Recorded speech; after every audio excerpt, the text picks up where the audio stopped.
नमस्कार, मैं हूं आशीष चित्रांशी और आप देख रहे हैं the news launcher. Hot topic with Hemant Attri. और सबसे पहले हेमंत जी को ले आइए स्क्रीन पर, जोड़िए फटाफट। स्वागत है हेमंत भाई आपका। गोदी मीडिया जो बेसिकली मोदी के लिए कवच का काम कर, आज से नहीं 2014 के बाद से 14 से 19 तक थोड़ा सा हल्का था, लेकिन 19 के बाद पूरी तरह से नरेंद्र मोदी की नाकामियों पर जो भी सवाल उठे, उन सवालों को ढकने के लिए, दबाने के लिए और उनसे मोदी को बचाने के लिए गोदी मीडिया सामने रहा। अमेरिका से मिला झटका, गोदी मीडिया सामने कि साहब ट्रंप फंस गए। रोज ट्रंप को फंसाते हैं। जो चीन के खिलाफ लगातार कि चीन को लाल आंखें दिखा दिया, चीन घुटनों पर है, ड्रैगन ने दम तोड़ दिया, आज वही छाप रहे हैं कि भारत और चीन मिलकर ट्रंप को सिखाएंगे, सबक सिखाएंगे। मतलब बेशर्मी की सारी हदें लांघ गए। लेकिन आज फॉरेन पॉलिसी, विदेश संबंधों पर थोड़ा बाद में अगर चर्चा करनी होगी तो कर लेंगे। पहले जरा देश के भीतर की चर्चा करते हैं। जीएसटी पर बहुत बड़ा सुधार कल केंद्र सरकार ने किया, और उसके बाद हमारे देश में अखबारों ने क्या क्या छापा। जब ये छाप रहे थे तो इनको लगा कि साहेब खुश होंगे। क्या लगा था? गब्बर खुश होगा, क्योंकि गब्बर सिंह टैक्स ही था। ये गब्बर सिंह टैक्स, जीएसटी। तो जब छापा तो लगा कि गब्बर खुश होगा। लेकिन जो इन्होंने लिखा है, अगर कोई कहे कि हेमंत जी आज से न्यूज लॉन्चर पर आपको जो प्रोग्राम कर रहे हो इसमें बड़ा राहत मैं दूंगा, अगर मैं ही बोलता हूं, तो इसका मतलब क्या है? इसका मतलब आज तक मैंने खून निकाला है हेमंत अत्री का। सीधी सी बात है ना। हम कहें आज से बहुत राहत, आपको बड़ा सुख सुविधा देने वाले हैं, इसका मतलब आज तक इनका खून चूसे, इनको कष्ट में रखे, यही बात है। कल से ऐसे ही देश को मूर्ख समझे हुए हैं। राहत, इकोनॉमी को अब मिलेगी रफ्तार। इसका मतलब इकोनॉमी को अगर अब रफ्तार मिलेगी तो इकोनॉमी पर ब्रेक लगा करके कौन बैठा था? नरेंद्र मोदी। इस देश का गुनहगार कौन? नरेंद्र मोदी। भाई इकोनॉमी पर, देश की अर्थव्यवस्था पर ब्रेक लगा करके आप कैसे बैठ सकते हैं? क्या अभी आपको 2 महीने पहले रात में भगवान ने दर्शन दिया और कहा कि ब्रेक पे पैर हटाओ? ये सवाल क्यों नहीं होते हैं? ये मीडिया को सवाल करना चाहिए था कि मोदी जी 9 साल आपने देश का खून चूसा, अब कह रहे हो राहत दे रहे हैं। तो पहले 9 साल का हिसाब तो भाई आप पहले हिसाब लाओ। मैं आपको दिखाता हूँ हेमंत भाई, उसके बाद सीधे, क्योंकि फिर नहीं तो मैं ही वक्त खा जाऊंगा। जल्दी खबरें दिखाऊं और आपके पास आऊं। जरा देखिए, धनतेरस, दिवाली, छठ की और बढ़ेगी रौनक, जरूरत की चीजें होंगी सस्ती। और ये कौन बोला है? नरेंद्र मोदी जी बोले हैं। इसका मतलब 9 साल से धनतेरस, दिवाली और छठ इसको काला कर रहे थे नरेंद्र मोदी। सीधी सी बात है, अगर अब रौनक बढ़ेगी तो बिना रौनक के 9 साल से हमने धनतेरस, दिवाली और छठ मनाया है। चलिए नीचे भी देख लीजिए। इसमें पीएम ने कहा जीएसटी 2.0 समर्थन व विकास की दोहरी खुराक, लोगों का पैसा बचेगा, अर्थव्यवस्था मजबूत होगी। अब ये मोदी जी अपनी जुबानी कबूलनामा है उनका कि इन्होंने 9 साल से देश की अर्थव्यवस्था का सत्यानाश किया था, अब जाकर के इनको होश आया है। जीएसटी का दूसरा दौर, नए युग का सूत्रपात। ये ऊपर लिखा है निर्भीक पत्रकारिता, और यहाँ पे अगर आप नीचे देखेंगे नए युग का सूत्रपात, तो ये चरण चार्ट ये लिख करके वाकई नरेंद्र मोदी के चेहरे पर ये बहुत बड़ा धब्बा लगा रहे हैं। नए युग का सूत्रपात मतलब 9 साल से इन्होंने किस युग में हमें रखा था भाई? जीएसटी सुधार, विकसित भारत का आधार। 9 साल से विकसित भारत होने से कौन रोक रहा था? नरेंद्र मोदी। जीएसटी में बदलाव से हरियाणा के उद्योगों को मिलेगी बूस्टर डोज। हरियाणा में डबल इंजन है 14 से, मतलब दोनों मिल करके दिल्ली और चंडीगढ़, मतलब मिल करके चंडीगढ़ में पंजाब भी है, ये मिल करके हरियाणा खून चूस रहे थे। ऐसे बहुत सारे सवाल हैं, ये बहुत सारे सवाल हैं। हम आपको कुछ झलकियां खाली दिखा रहे हैं। जीएसटी बोनांजा देखिए, छापने में ये सब कई जितने संपादक हैं, कल इन सब ने बड़ा मेहनत किया। शब्द भारी भरकम बोनांजा वगैरह लाओ कि साहेब खुश हो। आखिरी देखिए टारगेट था, गब्बर खुश होगा। जीएसटी बोनांजा, महंगाई घटेगी, बचत बढ़ेगी, बाजार में रौनक आएगी। इसका मतलब सब, भाई आज तक क्या किया आपने? सबको आपने रोक के रखा, रौनक को रोक के रखा, हसरत को रोक के रखा। चलिए अगर कुछ और दिखाइए। नहीं, अभी बहुत सारा मेरे पास तो विदेश नीति तक के बहुत सारे जो है दस्तावेज इनके पड़े हैं। खैर रोकिए, अभी इसी पर देश की ही बात करते हैं जरा। हेमंत भाई, ये जीएसटी 2016 में आज एक जो है, मैं अभी उसका ट्वीट दिखाऊंगा अगले पार्ट में। एक बीजेपी के बदतमीज मंडली का एक और सदस्य है राहुल फिरोज गांधी, लिखते हुए उसने ट्वीट किया है कि हर चीज का श्रेय लेना इसी को चाहिए, लेने आ गया। अभी दिखाता हूं आपको, ट्वीट भी दिखा देता। क्यों नहीं, 2016 में ये राहुल गांधी ही थे जिन्होंने कहा कि ये गब्बर सिंह टैक्स है। कौन था? राहुल गांधी ने ही बताया कि दो जो है उसमें लेयर में होना चाहिए जीएसटी, 2 स्लैब होने चाहिए और नहीं होना चाहिए। मैंने कल इस बात को जब लिखा तो किसी ने कमेंट किया कि अरे आपको समझ में नहीं आ रहा, 3 स्लैब है। हम कहे धन्य है आप लोग को ब्रह्मा भी नहीं समझा पाएंगे, साक्षात अगर अपने चारों मुख लेकर के अवतरित हो जाए धरती पे तो एक मुख नहीं, चारों मुख से नहीं समझा पाएंगे। जो 9 साल से राहुल ने कहा वही साहेब ने किया, और साहेब पीठ अपनी ठोक रहे हैं। इस ये तो खैर उनका रिकॉर्ड है, राहुल के हर काम को 3-4 साल बाद वही है कहावत ना, 100 प्याज भी खाएंगे और आगे डॉट डॉट डॉट, तो सब करेंगे, लेकिन देश का कबाड़ा निकालने की बात करेंगे। 9 साल खून चूस लिए और अब गोदी मीडिया से प्रचार करवा रहे हैं। क्या जनता पूछेगी नहीं?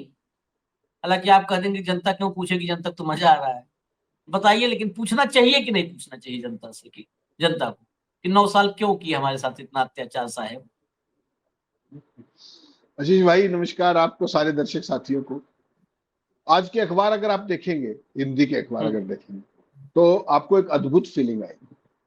आप अभी तक जो आपकी नजरें इनायत है हम सारों की, वो लश्कर नोएडा पे ज्यादा रहती है। जितना ये जो है ना पोमेरियन बिस्किट खा करके जो सुबह शाम तक दिखाते हैं, बोलते हैं, दहाड़ते हैं स्टूडियोज के अंदर, हम सब की नजरें उस पे है, लश्कर नोएडा जो टीवी चैनल जो है, इनको पोमेरियन चैनल कहते हैं। लेकिन कल अपने एक सीनियर साथी हैं अनिल जैन जी, आप जानते हैं, अच्छे साथी हैं, कल उन्होंने एक नया शब्द दिया, मुझे बड़ा अद्भुत लगा हुआ आज के संदर्भ में।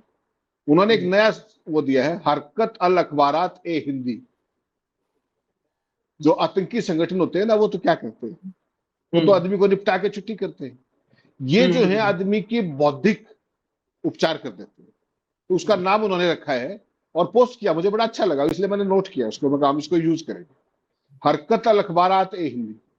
यानी कि आज कोई भी आप हिंदी का अखबार उठा करके देखिए, आपको याद है जब सेकंड जब जब ये क्या नाम है जीएसटी का बिल लागू हुआ, रात को आधी बात जब पास किया था, मोदी जी ने क्या कहा था कि दूसरी आजादी, दूसरी आजादी।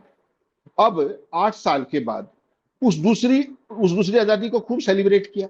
मोदी जी ने मास्टर स्ट्रोक बताया, दूसरी आजादी बताई, सारे ही पोमेरियन और हरकत अल अखबारात हिंदी सब ने इसको सेलिब्रेट किया। अब जो आज मैं और आप बात करें 8 साल के बाद, अब दूसरी आजादी से आजादी को फिर सेलिब्रेट कर रहे।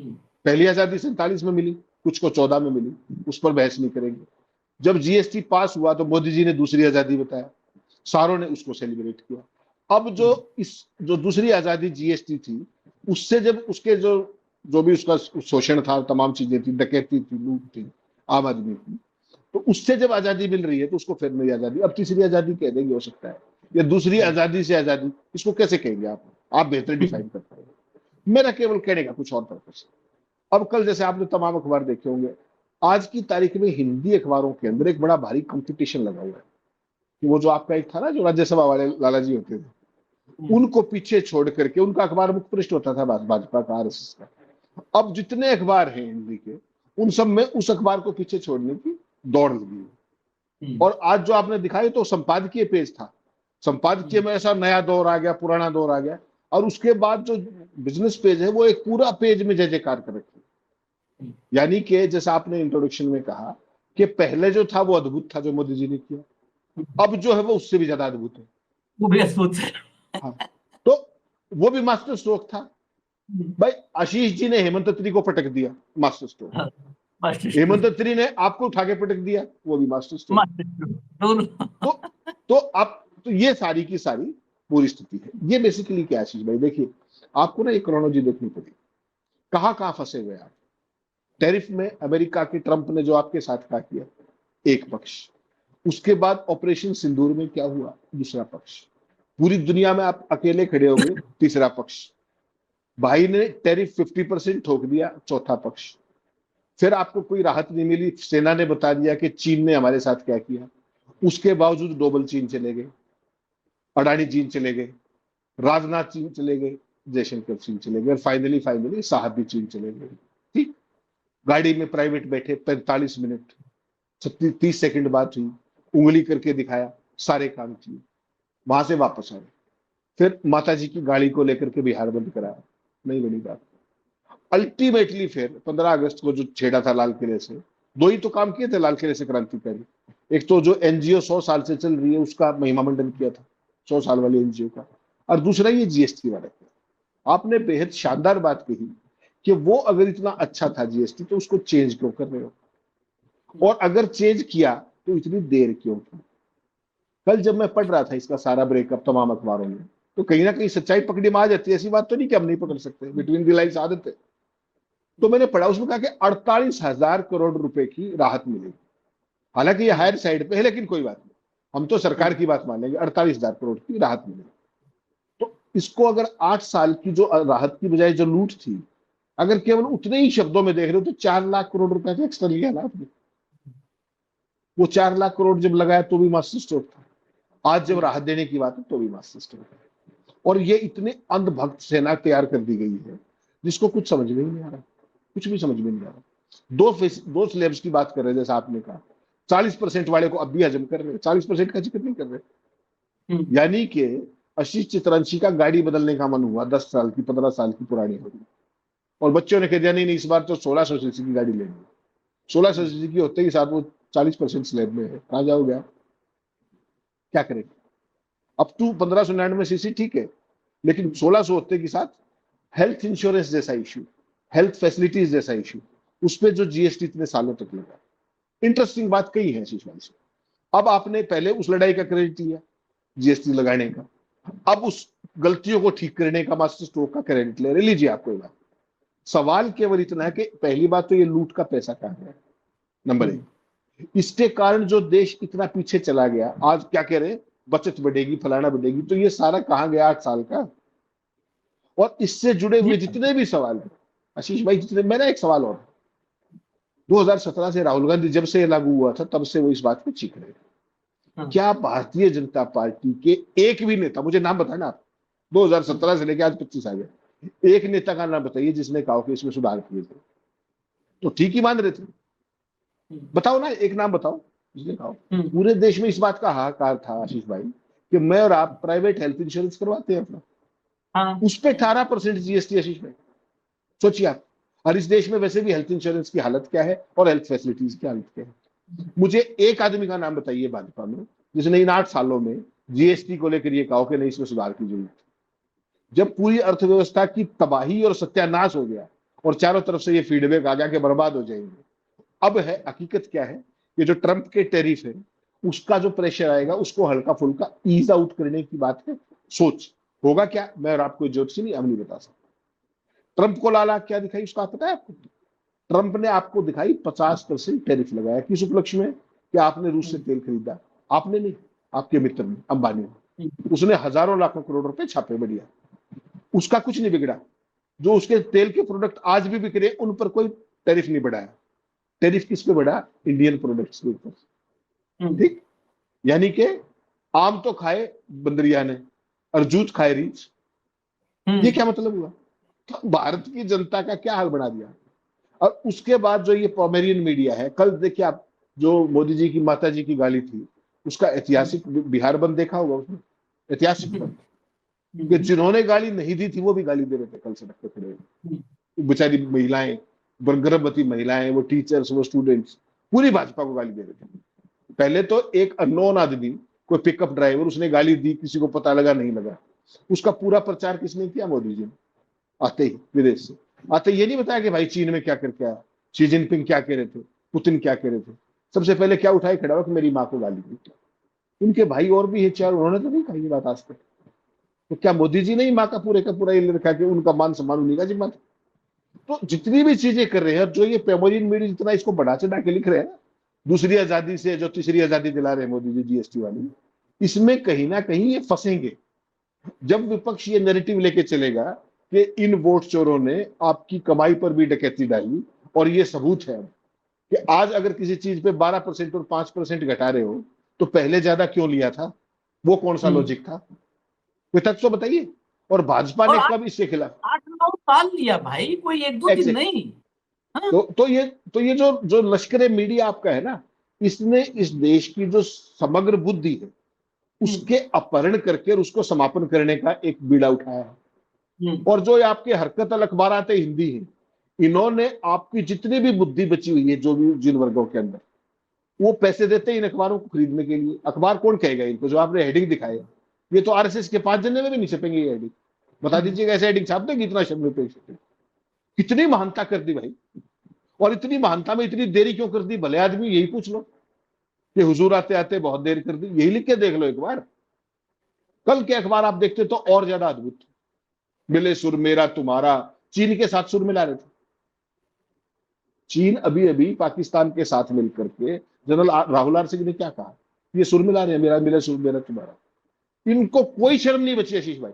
और एक चीज और बता दूं आपको फाइनली जाने से पहले, भारत की जनता का, भारत की हिंदी बेल्ट की जो गाय पट्टी है, उसकी तो बौद्धिक क्षमता का जो किया इन्होंने किया, जो अंतर्राष्ट्रीय संबंध है उनको बर्बाद और तबाह करने के लिए दो चीजें जिम्मेदार है। एक तो डंकापति के जो वो फोटोशूट्स, वो जो उंगलियां, जो अंग्रेजी जो वो बोलते हैं, you are very active on Twitter, वो ठहाका मेसी, वो हगलो मेसी, वो एक पक्ष है। दूसरा, इन भाइयों के जो कारनामे हैं, वो भी इनके हेडिंग अगर आप देखेंगे विदेश नीति को लेकर, कभी ट्रंप के साथ कुछ, कभी पुतिन के साथ, कभी शी जिनपिंग, इन्होंने किसी को नहीं बख्शा। और हर देश की एम्बेसी यहाँ पर। आप मुझे एक छोटी सी बात कहिए, मैं न्यूज लॉन्चर के ऑफिस में आया और आपने आउट ऑफ कटसी नीचे 10 मिनट गाड़ी में मेरी वेट कर ली, तो मैं ये खबर चलवा दूं क्या कि आशीष चितरंशी मेरी वेट कर रहे थे? बेशक आप छोटे हो मुझसे उम्र में, अरे आपस की एक कटसी है भाई, वी आर फ्रेंड्स। कभी मैंने वेट कर ली, कभी आपने कर ली, but it's so great about it. आदमी कहता मैं नीचे आ रहा हूँ, जरा 2 मिनट रुकना भैया। हाँ, आप रुक जाओ, तो आप गाड़ी स्टार्ट करके बैठे हो, पुतिन वहां गाड़ी में बैठे, इन भाइयों ने फ्रंट पेज पे चला दिया कि उन्होंने मोदी का 10 मिनट इंतजार किया, 45 मिनट तक वो हुआ, मोदी जी का हाथ पकड़ लिया, मोदी जी को ये। अरे भाई, उनकी भी एम्बेसी है यार, वो सारी क्लिपिंग्स वहां जाती है कि इंडियन मीडिया में ये आ रहा है, तो वो लोग आपसे बिदक जाएंगे, कोई आपको कट से नहीं देगा। और वो आपने सारे जो सीन थे वो चाइना में देखे होंगे, जिस तरीके से दो लोग बात कर रहे थे, आप बीच में जाके ठाका मारने लग गए, आपने तो उसको अपनी एजेंसी को कह करके म्यूट वीडियो चलवा दी। रशियन मीडिया ने तो सब कुछ दिखा दिया, रही सही कसर पुतिन ने सारी बता दी कि मुझे टूटी फूटी अंग्रेजी आती है, 30 सेकंड बात की, आप 45 मिनट का डंका बजा रहे थे। मैं नॉर्मल हमेशा अपने अनुभव से बताता हूँ। हम दो लोग, कोई भी दो आदमी हो कि उनमें नितांत निजी बातचीत या कुछ आपसी डिस्कशन हो रहा हो, उसमें हम लोग के सबके सर्किल में ऐसे आदमी होते हैं कि कहीं पर भी मुंह उठा घुस जाते हैं। उनको मतलब ये हर सर्किल में, आपके भी दोस्तों में होंगे, हमारे भी दोस्तों में, सब में, कि दो लोग बातचीत कर रहे हैं और कुछ जरूरी बात कर रहे हैं, और उसी सर्कल में एक आध ऐसा होता है मुंह उठा घुस जाता है, ये भी नहीं पूछता कि भाई साहब 1 मिनट में आ जाऊं क्या आपके बीच में, कुछ कहना चाह रहा हूं, नहीं पूछेगा। वो हालत है। और उसके वो जब हटता है तो क्या दो लोग कहते हैं, जो दो बात कर रहे होते हैं, जैसे वो हटता है तो क्या कहते हैं, अब मैं नहीं वो कहूंगा, सबको पता है क्या कहते हैं। वही हालत है इस मीडिया की हालत। बेसिकली पत्रकारिता का अंधयुग है ये, अंधयुग। अंधयुग इतिहास के विद्यार्थी सब पढ़े होंगे, यूरोप में भी अंधयुग रहा है, एक लंबा फेज रहा है अंधयुग, जिसका इतिहास ही यूरोप में भी नहीं लोग उसको न लिखे और न उस पर बहस करते हैं। वो अंधयुग रहा जहां पर पूरा का पूरा यूरोपियन सोसाइटी एंड कल्चर, सब कुछ, इकोनॉमी, सब कुछ तहस नहस हो गया। उसी अंधयुग का नतीजा था पुनर्जागरण 16वीं सदी में, जब यूरोप में पुनर्जागरण हम लोग पढ़ते हैं रेनेसां, तो उसी का नतीजा था, उसी अंधयुग का नतीजा था। भारत में भी अंधयुग है, भारत में भी अंधयुग है। भारत में जो सामंत युग कहते हैं, जिसको सामंत शाही 6ठी सदी के बाद, हर्ष के काल, हर्षवर्धन के काल के बाद आप किसी सम्राट हर्ष पढ़े होंगे आप, हल्स के बाद का काल, मैं तो उस विद्यार्थी इसलिए उस बात पे आ जाता हूँ। तो हल्स के बाद आप नहीं सुनते, फिर हल्स के बाद आप सीधे तुर्क सुनते हो, गजनवी और वो। उसके बीच में जो राजा थे, जो लोग तमाम लोग हमारे यहाँ कहते हैं, मैं किसी का अपमान नहीं कर रहा हूँ, कि फलाना था, एक तलवार भांजता था और तलवार में से तलवार 100 निकल जाती थी। बेसिकली सामंत युग था, जिस समय भारत में कल्चर, भारत में धर्म, हर जगह भारत की सोसाइटी में हर जगह सिर्फ और सिर्फ कुरीतियां भरी, दमाक एकदम। उस दौर में भी उस दौर में खूब दरबारी कवि हुआ करते थे। दरबारी कवियों को भी पीछे छोड़ दिया इस मीडिया ने। दरबारी कवि हुआ करते थे, दरबारी कवि लिखा करते थे, अंगुल अष्ट प्रमाण न चूको, ये सब दरबारी कवियों की कृतियां हैं भाई। मैं बड़ी जिम्मेदारी से कर रहा हूँ, बहुत सारे लोगों को के स्वाभिमान को, उनके उस पराक्रम को ठेस पहुंचेगी, लेकिन ये दरबारी कवि लिखे हैं सारे। दरबारी कवियों का काम ही रहता था, उस पे असरफियां फेंक दिया जाता था, उन पे सोने के सिक्के जो है उनको दिए जाते थे, मुद्राएं दी जाती थी। मुद्रा बोल देता हूं ताकि सनातनी और हिंदुत्व का टच आ जाए, असरफी से नहीं आ रहा था। तो उनको मुद्राएं दी जाती थी, स्वर्ण मुद्रा, जो भी मुद्रा दी जाए उनको दी जाती थी। वो लिखते थे बकायदे, अपने राजा के लिए ऐसी ऐसी रचनाएं लिखते थे कि उसको धरती पे बैठे बैठे फील होता था कि मंगल पे बैठा हूं। तो वो उस दौर को भी अगर पीछे किसी ने कर दिया तो इस दौर ने किया। इस दौर ने उस दौर को पीछे कर दिया। ये पत्रकारिता का अंधकाल है। अब पता नहीं पत्रकारिता में पुनर्जागरण होगा कि नहीं। अंधकाल के तो हम साक्षी हैं, लेकिन अंधकाल के बाद यूरोप से लेके भारत तक में पुनर्जागरण का काल आया। भारत में तो बहुत नहीं आया, लेकिन यूरोप में आया। भारत में इस पत्रकारिता के अंधकाल के बाद पुनर्जागरण होगा कि नहीं होगा, इस पर संदेह है। तारीफ में भी हेडलाइन लिखनी होती मुझे, हेमंत भाई। हम लोग ने पत्रकारिता के सिवाय जीवन में कुछ नहीं किया है, तो तारीफ में भी मैं लिखता। अगर मुझे हेडलाइन लिखनी होती तो मैं लिखता इस बात को कि 9 साल की भूल मोदी ने सुधारी। हाँ, बिल्कुल। अगर आज आप कह रहे हो कि हमने सुधार किया, आज आप कह रहे हो हमने राहत दी, इसका मतलब 9 साल आपने आफत दी ना भाई। कैसे दोनों मास्टर स्ट्रोक हो सकता है? और देखिए जरा बेशर्मों को, देखिए जरा, कुछ चीजें मैं आपको दिखाता हूँ। भैया दिखाना शुरू करिए, एक एक करके, एक एक करके दिखाइए। ये देखिए तेजिंदर बग्गा, मैंने कहा था ना बड़ा प्रतापी है।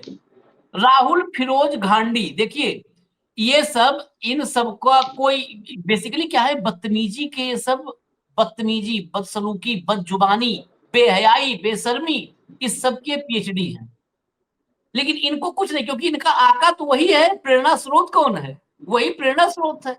राहुल फिरोज घांडी हर चीज का क्रेडिट लेने आ जाता है। कभी अपने बाप द्वारा करवाए गए 10,000 हत्याओं और दादी द्वारा आतंकवादियों को दी गई फंडिंग का भी क्रेडिट ले लेता। अब सुनिए आप, इसने लिख दिया अपने मन की बात। मन की बात सब लिखते हैं। इस बेशर्म को, बदतमीज बेशर्म को, एक तो पहली बात, आप पता नहीं अपने माँ बाप को शायद ऐसे ही लिखता होगा, ये शायद ऐसे ही लिखता होगा अपने माँ बाप को भी, और ऐसे ही पुकारता भी होगा, क्योंकि फोटोग्राफ तो इसके सोशल मीडिया पे आपने भी खूब देखे होंगे। बीच और कहाँ कहाँ पूल साइड, बहुत फोटोग्राफ देखे होंगे आपने भी इसके। इस बेशर्म आदमी को क्रेडिट लेने के लिए भी क्षमता होनी चाहिए। ये घांडी लिख देने से इस सब से क्रेडिट नहीं मिलता है। उसके लिए बुद्धि और सोच होनी चाहिए, विजन होना चाहिए। न विजन तुम में है और न तुम्हारे, अब बाप और ये सब सब तुम लिख रहे हो, हम तो नहीं बोल पाएंगे, लेकिन न तुम्हारे उसमें है। दोनों विजन नहीं है, शून्य विजन वाले हो। 16 में जब जीएसटी फुल फॉर्म भी मोदी जी 5-6 बार याद किए होंगे, तब उनको फुल फॉर्म याद हुआ होगा, और पता नहीं आज भी याद होगा कि नहीं होगा। अगर टीपी हटा ले जीएसटी फुल फॉर्म आज भी नहीं बता पाएंगे। तब उसने बताया था कि जीएसटी में होना क्या चाहिए। 9 साल बाद तुमको समझ में आ रहा है, अरे मंद बुद्धियों, आगरा पास में है, किराया नहीं है तुम उससे ले लो। हाँ भाई, इनके लिए ये शब्द कड़वे इस्तेमाल करने पड़ेंगे हेमंत जी। ये मंद बुद्धियों को 9 साल बाद, जो उसे 9 साल पहले समझ में आ गया, तुम्हें 9 साल बाद समझ में आ रहा है। तुम्हें पहले अपने दिमागी स्थिति की जांच करवानी चाहिए। तुम्हें बादाम खाना चाहिए, आगरा जाना चाहिए, और खुद नहीं जाना चाहिए, अपने आका को भी ले जाना चाहिए, है? नहीं जाना चाहिए। जरा और दिखा दो, बहुत ही एक आध कमेंट करूं, एक आध और चीजें हैं वो भी दिखा देते, दिखा दीजिए। ये दो 18 अक्टूबर, ये उस स्पेशली उसी के लिए है। 18 अक्टूबर 2016 As the GST Council begins its deliberations today, I want to stress again that an 18% cap on the GST rate is in everybody's interest. आज जो 18% सब समेट के आए हो, ये 2018 अक्टूबर, इसको पढ़ो, तारीख पढ़ो और अपनी बुद्धि की तरस खाओ, डॉक्टर से संपर्क साधो। 18 अक्टूबर 2016 को लिखा था, ये लिखंत में है, सबूत है, जुबानी लफाजी नहीं है मीडिया के भरोसे, 4 पॉमेरियन के भरोसे। सुनो अब 18/22। सिंपल बात है, जीएसटी को रिफॉर्म करने की जरूरत। एक जीएसटी 18%। सिंपल बात है, जीएसटी को रिफॉर्म करने की जरूरत। एक जीएसटी 18%। सुनो, वो 2016-18 जीएसटी रिफॉर्म की बात एक आदमी कर रहा था और आपको बता भी रहा था क्या होना चाहिए। आज वही कर रहे हो आप और बेमतलब का मिर्च लग रही है कि वो श्रेय लेने आ गया। अरे वो तो गया भी नहीं कि भैया भारत रत्न हमको दे दो, इनाम दे दो। हेमंत भाई नहीं आशीष भाई, देखिए इस देश के अंदर सारा का सारा खेल जो है वो है क्रेडिट वार का। देखिए भागे, देखिए आप सारे उल्टे काम करते हैं, सारे उल्टे काम करते हैं, उसके बावजूद भी क्रेडिट आपका। मैं आपको सारी ठीक सलाह देता हूं, भाई ये दिशा है, ऐसे करना चाहिए, ये इंटरनल एक्सपर्ट्स का मानना है, अर्थशास्त्री ये कह रहे और कह रहे, मुझे डिस्क्रेडिट मिलता है और मैं पप्पू हो जाता हूँ। ये जो बढ़ाया है लश्कर नोएडा जो है, इसने जो इस देश की जो अर्जित बुद्धि थी कुल मिलाकर के, उसको तबाह और बर्बाद करने का काम किया है, अंधभक्त बढ़ा दिए। ऐसा नहीं कि अंधभक्त केवल यहाँ, अमेरिका जैसी सोसाइटी के अंदर भी मागा का एक बहुत बड़ा समूह जिसने ट्रंप को जिताया, आज वो धाड़े मार के रो रहे हैं जो महंगाई बढ़ रही है और बेरोजगारी बढ़ रही है। तो ये होता ही है, ये फिनोमिना है।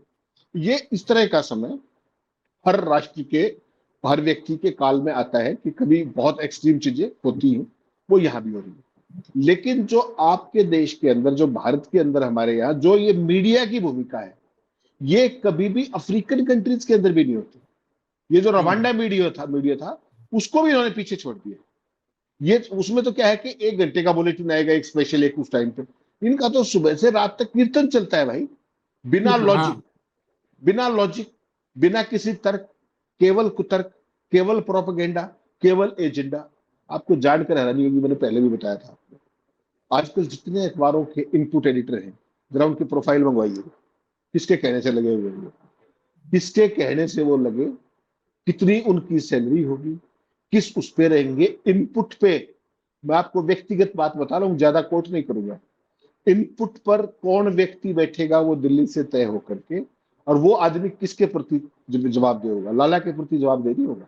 मेरे आप जैसे सिर्फ ने अगर कोई खबर भेज दी इनपुट पे, तो वो खबर पहले अपने आका को बताएगा जिसने उसको नियुक्त कराया है। याद रखिएगा ये बात, इसका मैं खुद बुक बोल गया 2020 के ऊपर। और हर अखबार, हर चैनल के अंदर इनपुट के हेड्स देख लीजिए, आपको समझ में आ जाएगा। अखबार का भी यही हाल है और टीवी का भी यही हाल है। टीवी तो हेडलाइन भेजनी पड़ती है, कॉपी की हेडलाइन इस घंटे की है। आप उन एक एडिटर साहब हुआ करते दिवंगत भाजपा के, जो तमाम चैनलों और अखबारों में नौकरी लगवाया करते, याद होगा आपको हमारे जीवन में। उसके बाद एक चाणक्य ने शुरू किया वो काम, उसके बाद फिर सबके पिताजी ने वो काम शुरू किया। आजकल कोई और कर रहा है कि ये एंकर नहीं, इसका थोड़ा इसमें नहीं, इस चैनल में नहीं, वहां भेजो इसको। एक एंकर को साल में 3-3 बार घुमाया जा रहा है। जो सरकारी भोपू है उनको दूरदर्शन में लाया जाए करोड़ों रुपए के पैकेज को लेकर। ये आपने कभी सुना था क्या कि लाला की नौकरी करनी है और उसमें सरकार तैनाती करेगी, पोस्ट भी वो बताएंगे कि इस पे लगाना है, इतनी सैलरी का पैकेज होगा, ये भी साउथ ब्लॉक में ताकि भेजेगा। ये है नया भारत। तो ये जो कुछ आप सुनते हो ना, तो सुबह से शाम तक डंका देखते हो, ये जो लंका होती है डंका बताते हो, जो ये आपने सारे हेडिंग दिखाए अभी। मैं हैरान हूं, जिस दिन जीएसटी लागू हुआ था, या तो उस दिन की कवरेज गलत थी आशीष भाई, या अब की दोनों ठीक कैसे हो सकती है, मुझे तो यही समझ में नहीं आ रहा। कल से खोपड़ी घूम गई मेरी। मैं तो ये कहता हूं, हेमंत भाई, मोदी जी नहीं माफी मांगे, मान लीजिए प्रधानमंत्री हैं, बहुत बड़े हैं, इन सबको तो माफी मांग लेना चाहिए। ये मांग ले कि हमने उस समय गलत छापा था, है? यही मांग ले, तब भी संतुष्टि हो जाए, तसल्ली हो जाए। खैर क्या करेंगे, मतलब नहीं, माफी देखिए, माफी वो आदमी मांगता है जो शर्मिंदा हो। इनके लिए मैंने आपको एक शब्द बता रखा है, आप उसको भूला मत कीजिए, शर्म निरपेक्ष। जब शर्म निरपेक्षता कूट कूट के भरी हो तो फिर माफी की गुंजाइश कहां बचती। ये पूरा जो मीडिया का इकोसिस्टम है, ये शर्मनिरपेक्ष रूपी मोक्ष प्राप्त हो चुका है। तो इनको अब किसी चीज की परवाह नहीं। जो कहते हैं ना, एक अपनी कहावत है, जिसकी उतर गई लोई उसका क्या करेगा कोई। जब इन्होंने शर्म बेच खाई है तो उसके बाद तो कुछ बचता नहीं। ठीक है ना। कुल मिलाकर के इस मीडिया ने इस देश को जहां ला करके खड़ा करना था वहां खड़े हैं। मैं तो हैरान इस बात पे होता हूं कि लोग घर से पैसे देके इस कूड़े को खरीदते हैं, अखबार को। लोग घर से सब्सक्रिप्शन देके वो चैनल देखते हैं, इसलिए कि उनके बच्चे अनपढ़ रहे। क्या कह रहे थे राहुल, वो अपने क्या, अनुराग ठाकुर, कि पहले अंतरिक्ष यात्री कौन था? हनुमान जी। फिर इस भाई साहब को 555 करोड़ शुक्ला क्यों भेज दिया? मोदी जी उसके साथ टाइम क्यों लगा रहे थे? हनुमान जी को ही बुला लेते या हनुमान जी से मिलाते, बाकी कुछ तो करते। एक भाई कुछ और ही बता रहा था, शिवराज चौहान। तो और हनुमान उसको जी, फिर उसकी खबर हनुमान जी छपती तो है। इनका राज ही बांध देंगे। हनुमान जी जाति ये बताने लगते हैं, तय करते हैं वोट के लिए। कभी दलित बताएंगे, कभी कुछ बताएंगे। हनुमान जी जिस दिन, पता है, हनुमान जी को वही बात है कि हम लोग तो भाई हम हनुमान भक्त हैं, और हम पढ़ते हैं कि का चुप साध रहा बलवाना। जब हनुमान जी को उनकी ताकत याद दिलानी हुई तो कहा क्या का चुप साध रहा बलवाना। उनको जो बचपन का श्राप था उस वजह से उनकी शक्ति जब तक याद नहीं दिलाए तो याद नहीं आती थी उनकी शक्ति।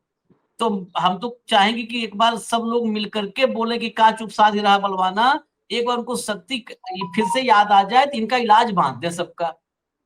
या हनुमान जी खिलवाड़ बना रखे हैं, सब मजाक बना रखे हैं। कभी कुछ अंतरिक्ष यात्री बना देंगे, कभी दलित बना देंगे, कभी कुछ। उत्तर प्रदेश में योगी आदित्यनाथ इनके जाति तय करते हैं, आदित्यनाथ कि इस जाति थे।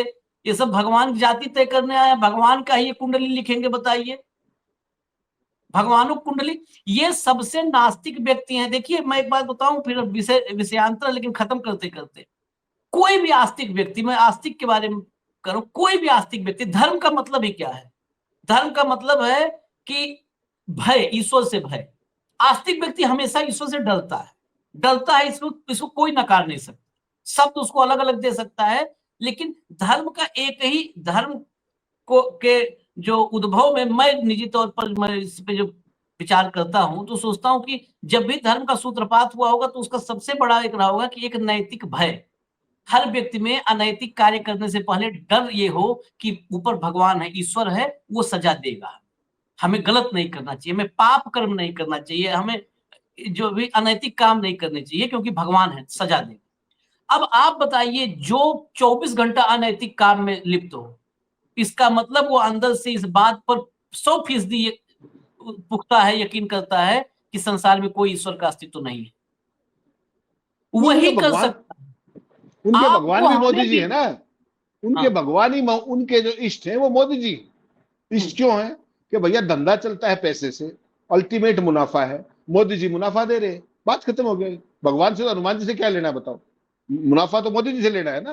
तो नए इष्ट बना लिए, कहां समस्या है उसके अंदर? सुबह से शाम तक उनका कीर्तन कर देते, भजन ही तो करना है। इधर कर लो, या 2 पैसे आएंगे भी। वहां करोगे प्रसाद बांटना पड़ेगा, लंगर लगाना पड़ेगा, भंडारा करना पड़ेगा। यहाँ उनके भंडारे में खाते हैं और उसी का गुण गाते हैं, बात खत्म। ये नए इष्ट मिल राम गए इनको मोदी के पास। रामलला में यकीन होता, रामलला पे, राम पर, प्रभु राम पर विश्वास होता, तो रामलला का अपनी उंगली पकड़वा करके कभी पोस्टर, बैनर, होर्डिंग नहीं लगवाए होते। क्योंकि अगर विश्वास है रामलला में, छोटे बाल राम में, तो ये हिम्मत ही नहीं होती किसी की कि वो रामलला उंगली पकड़े और वो लेकर के चल रहे हैं। क्योंकि उसे एहसास होता कि पूतना के साथ पूतना का संहार कैसे किया था श्री कृष्ण ने। उसे एहसास होता कि छोटे से एकदम नन्हे, बिल्कुल गोदी में जो कृष्ण थे, उन्होंने पूतना का संहार कर दिया था। तो इस, अगर इन धर्म पे जिसको विश्वास रहेगा वो अधर्म का काम करने से पहले डरेगा। खैर, विषयांतर हो जाएगी चर्चा, तो बहुत सारे फिर धर्म में चले जाएंगे। इजाजत दीजिए, हम तो भाई धर्म में भी पढ़ते रहते हैं, मतलब उस पर भी विमर्श भी करते हैं और चिंतन भी करते हैं। अब ये इन सबके 4-1.5 वाले कह देने से थोड़ा ना हमारा, हमको सर्टिफिकेट किसे चाहिए।